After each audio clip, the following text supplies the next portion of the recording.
Our guest is Rada Laikova, a Bulgarian member of parliament and shadow reporter on the digital euro legislation. She is therefore one of the politicians in a position to tell us what exactly digital euro is, a new form of money, a potential instrument for mass surveillance or something else.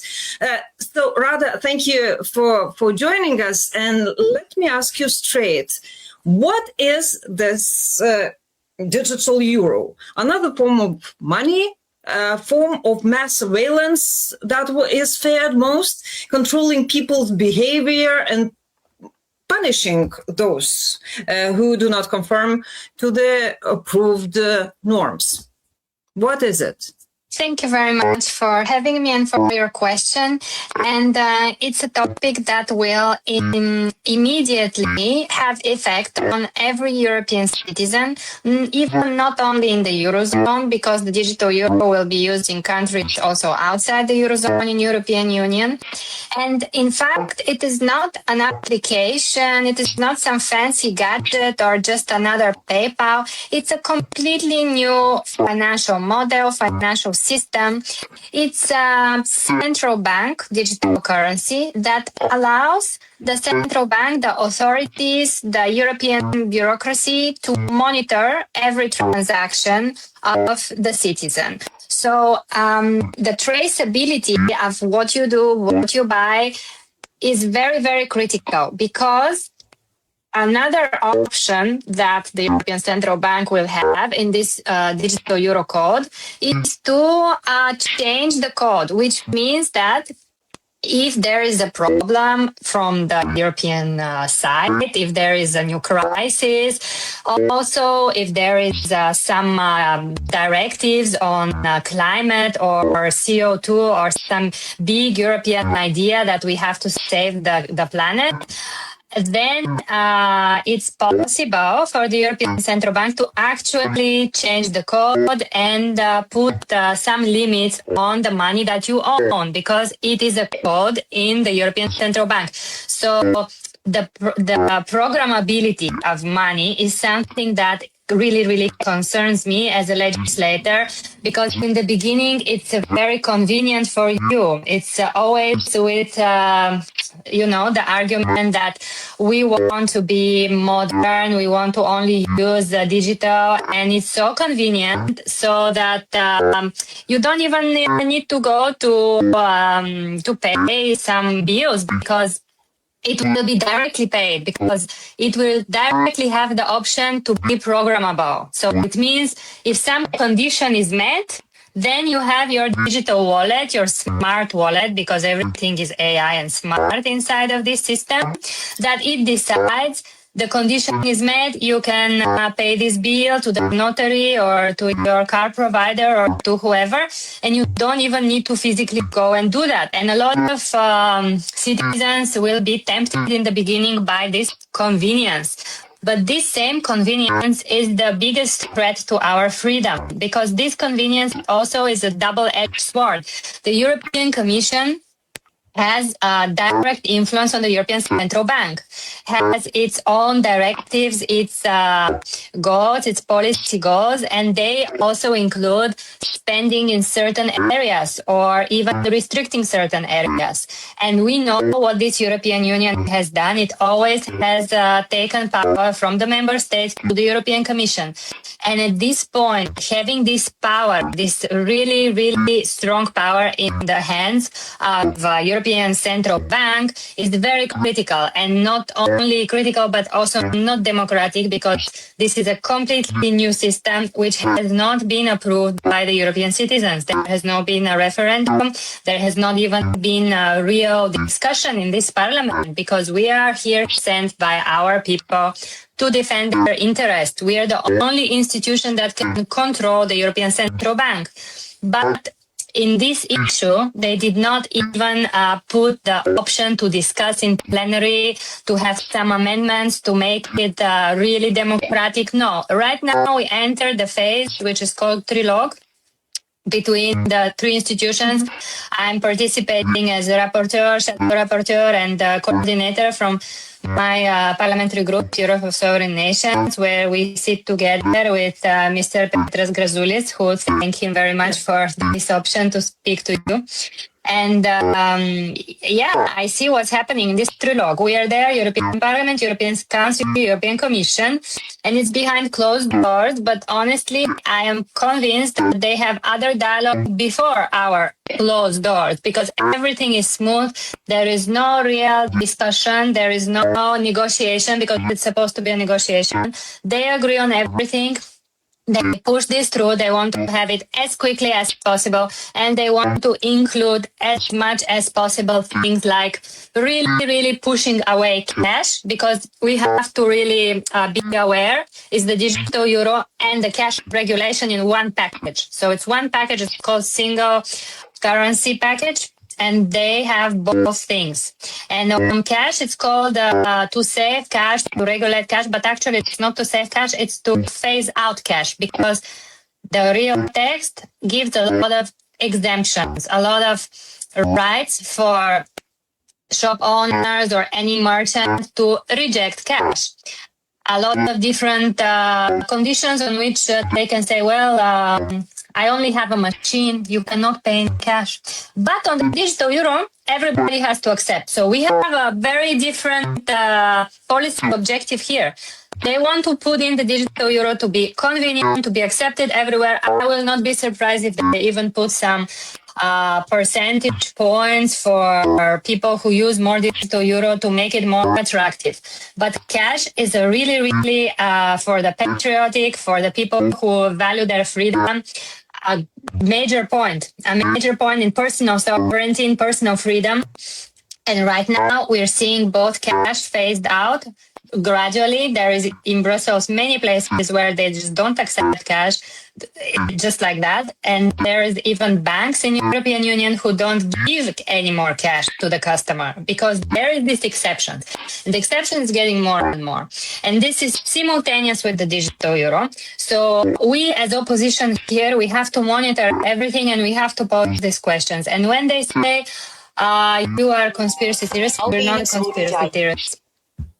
We are working with the document, we are working with the facts, and if somebody wants to have discussion, then they have to be based on the facts and not just throw some slogans, political slogans, and think that they will shut us down, because our opinion is here in this committee.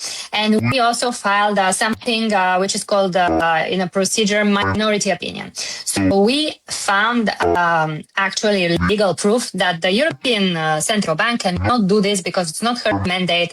There is Article 133 in the Treaty of the Functioning of the European Union, and it says nothing more than what the responsibility is. It has the responsibility for the inflation, for the euro, but not to include a new financial system like the digital euro.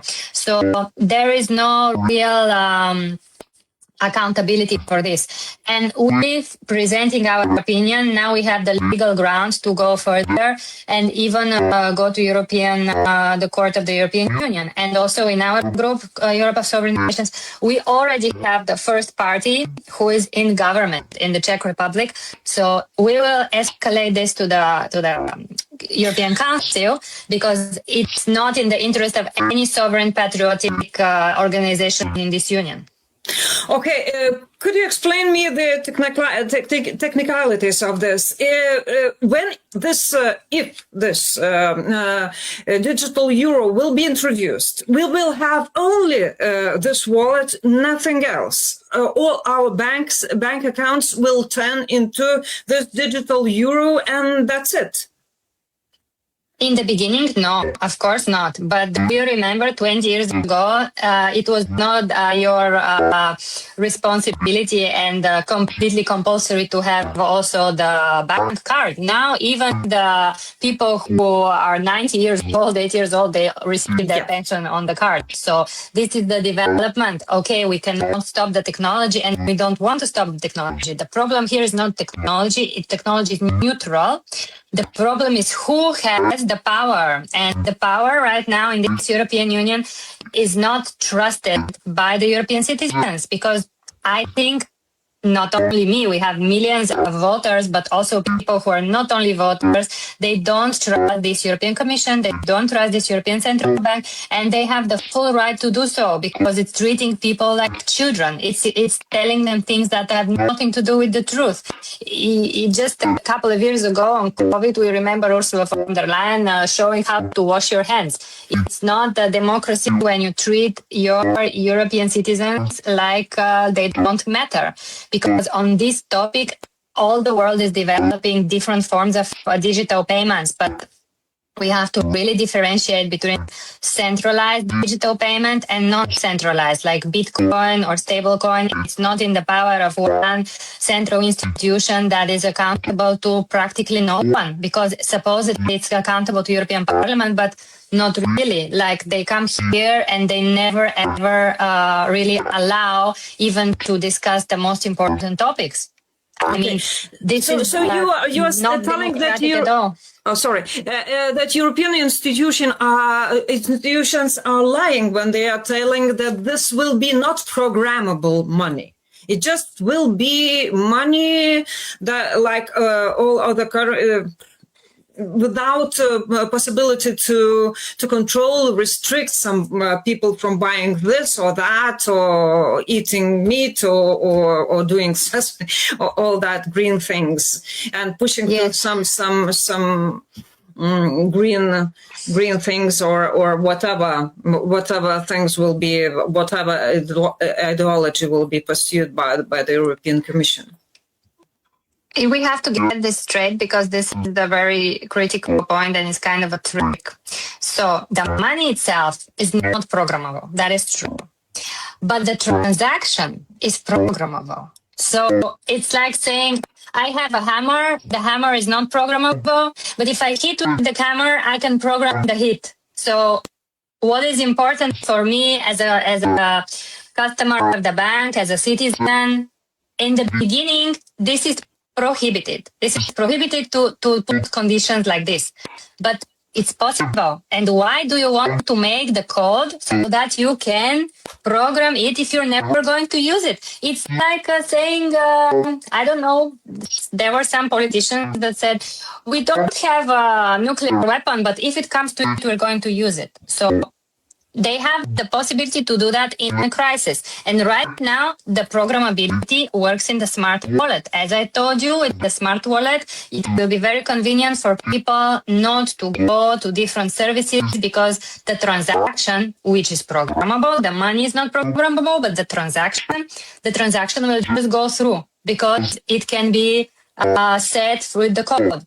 And this possibility is completely in the hands of the European Central Bank. And please just let me remind you of what happened in Canada during COVID, when it was not even CBDC, it was not even programmable money, but the government had the option to stop, to block the bank accounts of the people who were protesting, the people who are on the streets, the truckers, the people who are against the government measures. This is complete oppression, and we're taught here we live in the free world and in the most democratic world. So when we see these cases happen, when we see that the European Union creates crisis after crisis, because even for Ukraine they say this is a war, now we're in crisis because there's a war in Ukraine. And when you have a crisis, all the laws, all the legal system, it's a different legal order, right? Because we are in crisis. So this just gives a lot of power, and this power has not been really discussed, really agreed by the European people. This is my problem. Not that the technology is developing. We want to develop. Europe is lacking behind, and Europe is lacking behind is exactly because of these people, because they put bureaucratic conditions, because they close us for the whole world, because they want to create some utopian future where we are leading the climate in the world, we are helping the whole world, and we are just 450 million. Tell me about this legislation that they are pushing. Who exactly will be able to access person's digital euro transaction data? Commercial bank, the central bank, national authorities, law enforcement, without the person's consent. Who will have an access? So yes, the access is in the so-called payment service provider. So this is the bank, but this bank has direct access to the European Central Bank. So it's completely subordinate to the European Central Bank. And this is what Christine Lagarde says. It's not us, it's the payment service provider who we are his boss. But he has access, but the boss doesn't have access. So it's very hard for me to believe that. And it's very difficult to believe that everything is so pure, so for democracy, so for the people, because at the same time, we vote this in plenary on 9th of July, last plenary before the summer. So this is very quick. Not even all the deputies were there because they're already in vacation or they're just not present. And in the same day, we vote something that is called chat control. For the third time, they didn't get the votes. They made a lot of procedural tricks.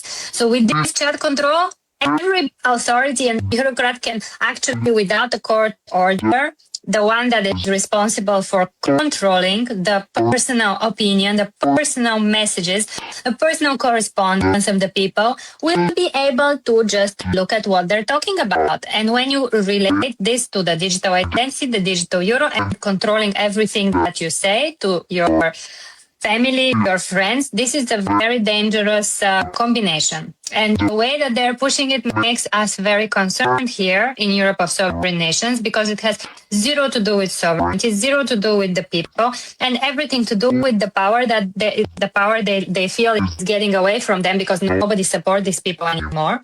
So they are making all the ways to make it legal, to make it completely legal. But actually, not the power that's not given by the sovereign, which is the nation state, is not legal. How to explain this hurry? Why such a hurry? Why do not talk to the governments to discuss this? Because it's big. It's very big, and I don't know. There are certain suppositions that could be true, could not be true, but European Union is preparing for war. This is something they say openly. 2030, they think somebody will wait for 2030 to attack them, and they want to be completely prepared with all the oppressive instruments. They see that they're completely closed off from the global scene, from negotiations on important geopolitical developments. And right now, they have less and less trust. And we see that parties like our partners here in Europe of sovereign nations, Alternative for Germany, they are practically first power in Germany, according to the latest polls. And now we have elections in some of the federal states in Germany. They will be in power very soon. So the whole landscape, we have the election in France next year.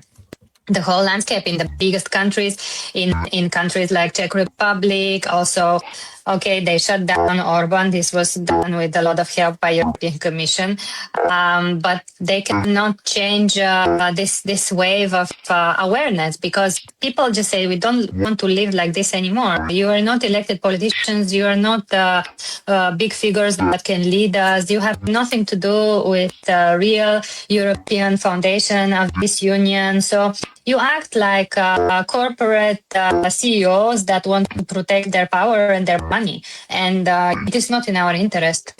Mm-hmm. It looks like I was born in Soviet Union, and it reminds me of the consumption control, money flow control, to take money from the people and to use it for any other purposes. In Soviet Union, it was preparation for war, exactly, like you said. It's very troubling. Thank you for explaining that. And one more question is about what's going on in the parliament and the pressure on the right-wing political forces. Do you see the systematic double standards in the European Union, where right-wing groups are facing a financial investigation, possible sanctions, ethical procedures, and things like that? Please give concrete examples on that. They are trying every means, every means, from trying to ban our parties in our home countries, in our European party. And this is completely undemocratic because there are also rules in this parliament, but they're increasingly being circumvented. But also on the psychology of people, this is something that's very challenging to stand for your beliefs now, because we in the right wing or in the patriotic sovereign wing, we are completely normal people with normal common sense, and all of us had very normal jobs, professions, and families before coming here, and we are increasingly in this parliament treated like we're some pariah, some poisonous fish, because this is like they try to outcast us because they know that it's actually their only option. But we're completely with our nations and in the middle of the discourse. We're not extreme. We're not extreme left. We're not extreme left. There is no nothing extreme in wanting to protect your people, in wanting to progress in the economy, in wanting peace. These are the most normal things that this union was based on. And these attempts to ban our European party are so laughable because actually they're pointing to things like Facebook status messages. I'm not surprised in the future if they will point to even personal messages on WhatsApp and Facebook, that you make a joke about a politician, about anything. I mean, you were born in Soviet Union. I'm born in 1990 in Bulgaria, but I have the history of my country and of my family who taught me a lot of stories. And we didn't join this Western European club to become the new EU SSSR. And this is increasingly what it is on economy, but also on the psychology of surveillance, on the psychology of oppression of opinion. So on the European party that they try to ban, this is completely laughable. My country, Bulgaria, we have historic relations to Russia, and we have always said that we will communicate with them, and we will not be able to fight with them. Even in Second World War, even Hitler did not force Bulgaria to fight with Russians. And now Ursula von der Leyen is trying to build the factories for munition in my country, and to just tell us that Russia is the evil. And this is not possible just for us, because we have a completely different historical cultural view. Doesn't matter what is happening now in politics, you cannot make people hate each other. And this is a lot of hatred here in this European Parliament. Every session starts with ideology, and this is not, in my opinion, the way to go forward with the European project. So that's why we're here. And the last question, who do you see is winning this battle? Because radicalization is quite big, and the last awful news about and Whitcomb's murder in England is also, it's politically motivated. She was conservative politician, and she, as the latest news says, she was murdered because of her political views. So, how do you see the prospect of European Union, and who is winning in this battle between left wing and right radicals? Who will win? The voters who are turning to the right, or this bureaucracy led by Mrs. von der Leyen? I think that there is nothing like in the 90s or before where there was real ideas. I think now the idea is the idea of the globalists, which are one bloc, and here in European Parliament they behave as one bloc, no matter if they call themselves liberals, Christian Democrats, Greens, or whatever. And there is the people who still believe in where they come from, who they are, their language, their culture, their nation state. And the establishment, which is really one monolith block, it didn't believe that there could be something here that comes and destroys its peace, its European bubble, because there are people here for 20, 30 years who haven't been out of this parliament. In this parliament, you have everything. You have supermarket, hair salon, fitness, gym, everything, private driver. I think we're the only ones who are actively working for losing our job as MPs, because we want real change and we don't want to be part of this. And even their stupid, very anti-democratic idea of cordon sanitaire to exclude us from everything is good for us, because we don't want to be part of this corrupted monolithic bloc that people want to move out. And in the end, it's how we want to live. If we can convince our voters, if we can convince the Europeans that they want something different, then this will win. But if they want more of the same, then we are here as representatives. We're fighting for something we believe in, but our strength comes from our people.